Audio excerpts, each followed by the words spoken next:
Chez toi, c'est chez moi. Je ne suis pas venu pour m'intégrer. Le néocolonialisme, êtes-vous pour ou contre? On va s'intéresser à ce sujet. Vous avez vu sûrement dans l'actualité, ça chauffe un petit peu partout. Ces étrangers qui s'installent, j'allais dire s'intègrent, mais qui s'installent, parfois colonisent. Ils viennent pas en tant que touristes, ils viennent pour rester et pour vivre à leur manière. On a eu des cas qui ont été médiatisés récemment, notamment des Israéliens aux Philippines. On a eu aussi des Israéliens à Koh Phangan. Mais on a aussi d'autres types de personnes qui viennent s'installer. Par exemple, des nomades digitaux qui viennent s'installer, qui restent des années et qui viennent pas pour s'intégrer, qui restructurent le territoire, le reformatent à leur sauce. On a aussi des gens dans la spiritualité, dans le New Age, qui viennent et qui, pareil, s'accaparent en fait des zones, en montent des business et puis construisent parfois des petites villes comme ça, sorties en quelques années de terre. Et voilà. Est-ce qu'il faut s'inquiéter? Est-ce que il faut prendre comme les étrangers ethnomasochistes propagandistes? Est-ce qu'il faut prendre toujours le parti des locaux pour répéter sans cesse, ressasser que les locaux sont chez eux et que nous, les étrangers, nous ne sommes pas chez nous et que nous devons donc nous adapter et respecter les cultures locales, respecter ou se soumettre ou suivre? On va voir ça. Sujet polémique, et je sais que mon avis n'est pas majoritaire dans un océan d'ethnomasochistes propagandistes. Ma voix surprend. Alors, le voyageur d'aujourd'hui, le néo-voyageur, n'est pas un consommateur. N'est plus un consommateur. Vous avez des voyageurs au long cours, par exemple moi, voilà, je voyage tout le temps. Le voyage est devenu un mode de vie. Je passe de pays en pays, mais je suis pas là pour m'intégrer. Je suis pas là pour me mettre à genoux devant les cultures locales, m'y soumettre, etc. Non, je suis là pour respecter les lois, si c'est possible, si elles me conviennent. Si elles me conviennent pas, je me barre. Et je viens pour faire ma vie d'infopreneur, business en ligne, nomade digital, explorateur un petit peu, mais je suis pas là pour, je vais pas aller prendre la nationalité d'un pays, sauf si, évidemment, il peut y avoir un intérêt. Mais sinon, je prends les meilleurs visas, qui sont là où il y a la meilleure fiscalité, les meilleures, les meilleures gourgandines, et coût de la vie le moins cher, enfin, etc., etc. Donc, le néo-voyageur, voilà, il ne vient pas pour s'intégrer. Il vient pour prendre un petit peu, pour se laisser influencer s'il y a des choses qui sont intéressantes. Moi, j'ai beaucoup aimé, par exemple, l'hindouisme à Bali. Je trouvais ça tout à fait intéressant. Mais juste comme folklore, je vais pas rentrer dedans non plus. Et donc, il vient pour explorer un petit peu, et il vient aussi pour apporter. Eh ouais.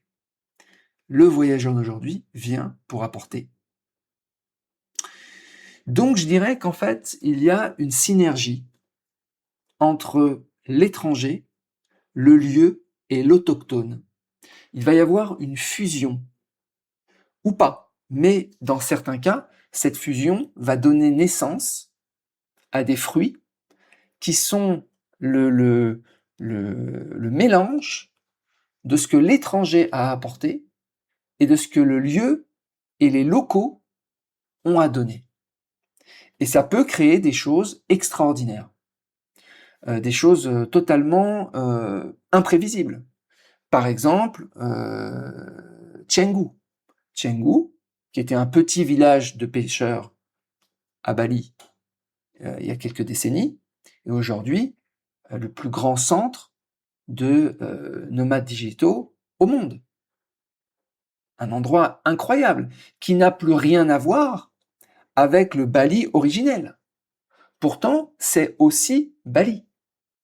Uluwatu, qui a été donc, entre guillemets, colonisé par les surfeurs, puis maintenant par les nomades digitaux aussi qui y vont, parce que Canggu, c'est saturé maintenant.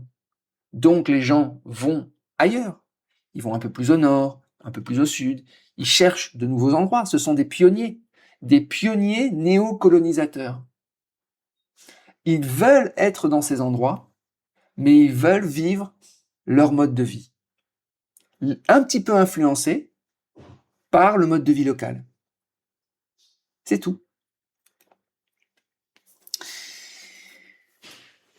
Donc, les locaux peuvent, devant l'explosion économique de ces endroits, peuvent se dire, on n'est plus chez nous, on ne reconnaît plus notre terre.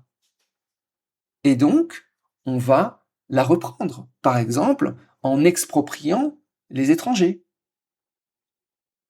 Mais c'est risqué de faire ça, parce que ces lieux, c'est aussi l'âme de ces lieux, c'est aussi lié aux gens qui y vivent. Prenez par exemple Ubud. Ubud, c'est un des plus grands centres de spiritualité au monde, méditation, yoga, etc. Ça a été créé par des étrangers, à Bali. Mais est-ce que ça aurait pu être créé ailleurs? Peut-être.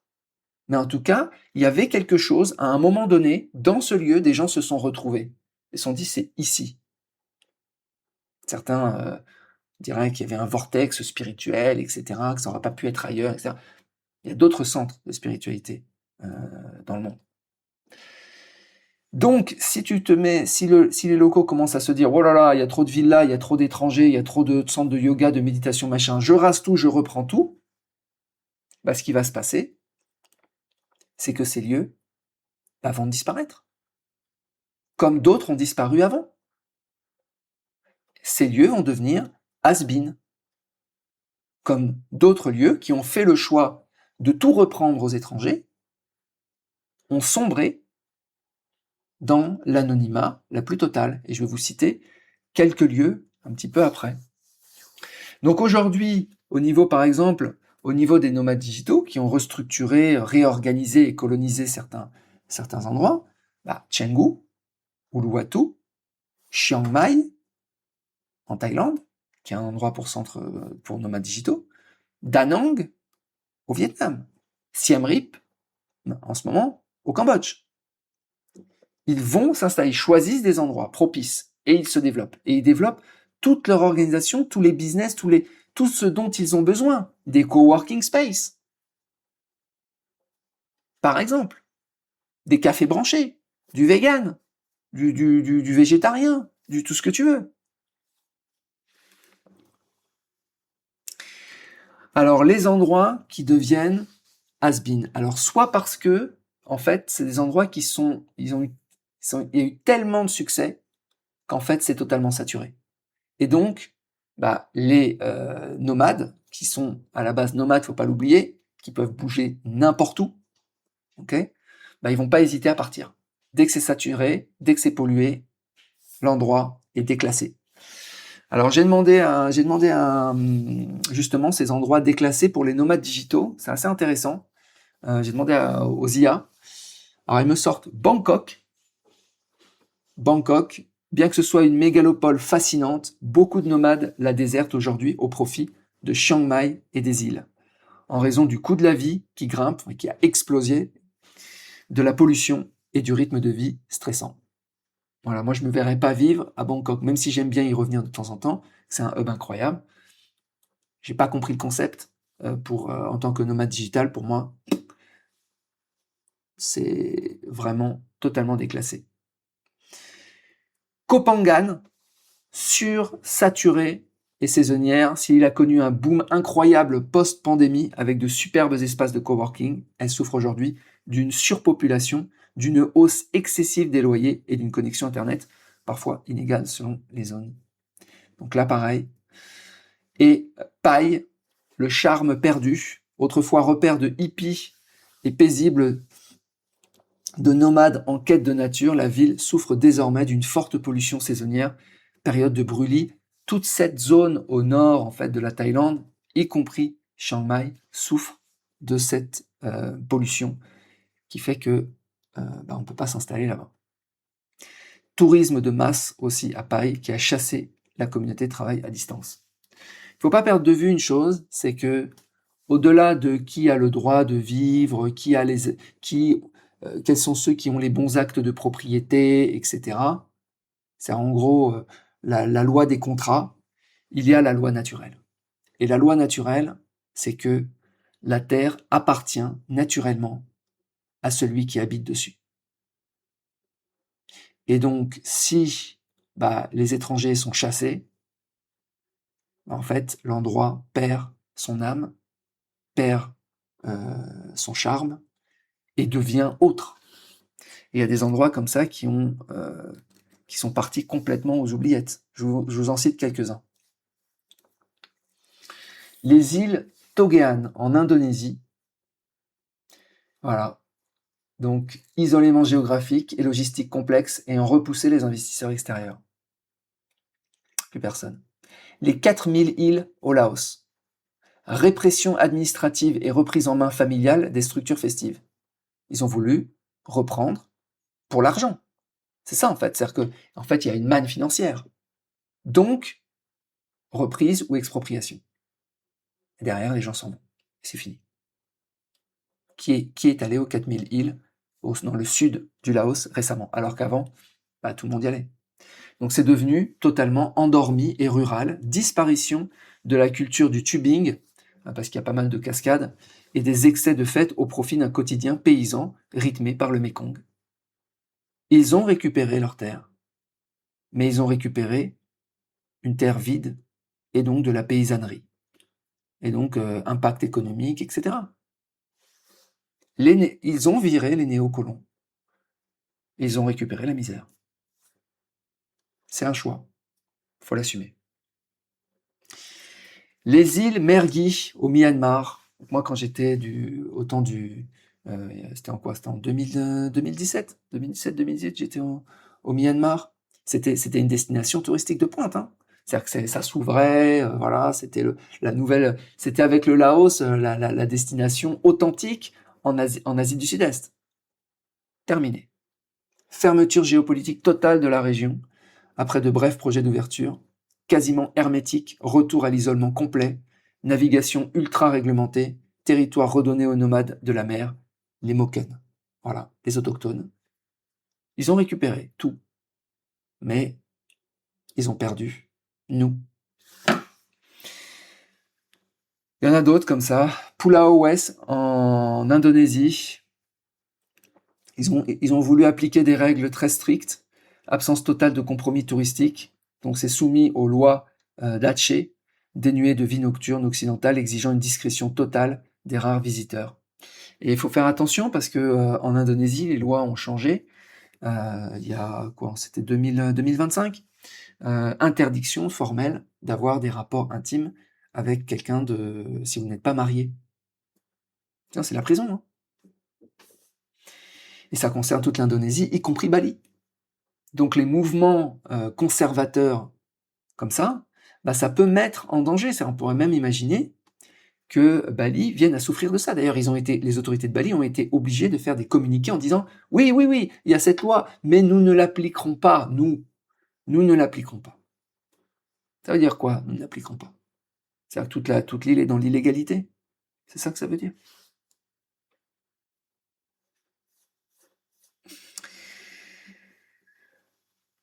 Voilà, alors après, il y a tous les néocolons liés à la spiritualité. Là, pareil, il y a des endroits qui deviennent un peu has-been. Je vous en donne quelques-uns. Bon, Ubud, victime de son succès, hyper fréquenté, trafic ultra dense, ultra pollué aussi, centre-ville ultra commercialisé.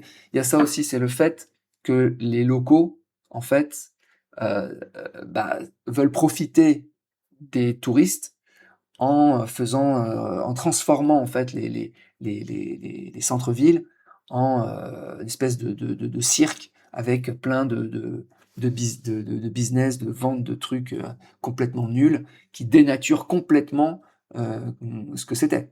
Donc là, voilà, vous allez dans le centre-ville, c'est une clownerie.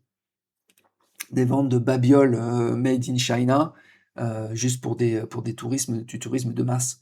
Donc c'est, voilà, moi, Ubud, par exemple, je sais pas si je reviendrai. Je pense pas. Pai, en Thaïlande, c'est un ancien repère de hippies. Maintenant, tourisme de masse festif, du canna omniprésent, pollution saisonnière, brûlis. Terminé.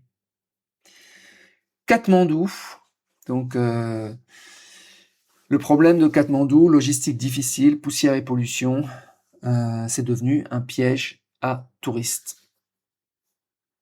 Goa, Goa qui était connu pour son yoga et la slow life. Donc malheureusement, tourisme de masse, des méga clubs, des embouteillages monstres, c'est devenu là aussi has-been. Voilà, et quand c'est has-been, les néocolons, ils vont ailleurs. Et on n'entend plus parler. Terminé. C'est comme les surfeurs à Sumatra. On n'entend plus parler. Disparu. Alors pour tous ceux qui tapent sur les étrangers, en leur disant qu'ils sont pas chez eux et qu'il faut qu'ils se soumettent, faut quand même faire attention. Parce qu'une fois qu'ils sont partis, c'est fini. Et l'endroit, il tombe dans les oubliettes. Voilà les amis, je vous souhaite une très bonne journée et je vous dis à bientôt. N'oubliez pas de vous abonner à la newsletter aussi. Il suffit de mettre votre email quelque part sur le site markblowsky.com et j'envoie moi ou Marc GPT envoie des emails de temps en temps. Voilà, vous pouvez aussi interroger Marc GPT qui vous répond. Il a la connaissance de tous les épisodes de podcast et de YouTube. Je vous souhaite une très bonne journée. Je vous dis à bientôt. Ciao.